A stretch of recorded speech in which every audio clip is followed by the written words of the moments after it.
ఇప్పటికి 2 సంవత్సరాలు కూడా కాలేదు. ఏమేమి పథకాలు పెట్టారో అవన్నీ అమలు చేస్తూనే ఉన్నారు. ఎంత ఒక సంవత్సరంన్నర లోపలనే అమలు చేశారు. వీరు 10 సంవత్సరాలు పరిపాలన చేసిండ్రు బీఆర్ఎస్ వాళ్ళు.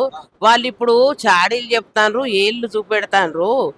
వాళ్ళు 10 సంవత్సరాల నుంచి ఏం అమలు చేసిండ్రు చెప్పండి? ఉన్న వాళ్ళకే ఇస్తా పోయిండ్రు. ఇల్లు అయితే ఏంది ఏదైనా. ఇప్పుడు పెట్టిండ్రైతే పెట్టిన కాంచి ఒక్క నెల 2 నెలలకే మాకు బస్సు సౌకర్యం వచ్చేసింది. కరెంటు బిల్లు ఫ్రీ అయిపోయింది. ఫ్రీయే వస్తా ఉన్నది.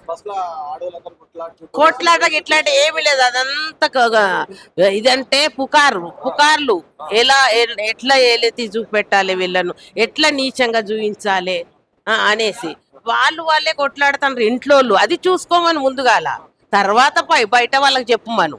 ఇదే వాస్తవం. వాళ్ళు ముందు వచ్చినా కానీ నేను అదే మాట చెప్తాను. అది డెవలప్ చేసిండ్రో చెయ్యలేదో వాళ్ళు మాత్రం బాగానే ఉన్నారు కదా. మరి అప్పుల పాలు చేసిండ్రు అని అంటాండ్రు. అది నిజమే అనేసి కూడా తెలుస్తూనే ఉన్నది. మాకు కూడా కొంచెం కొంచెం తెలుసు కానీ తెలిసేస్తూనే ఉన్నది. అది కూడా చేసిండ్రు కదా. మరి ఎవరికి ఇచ్చిండ్రండి మాకు?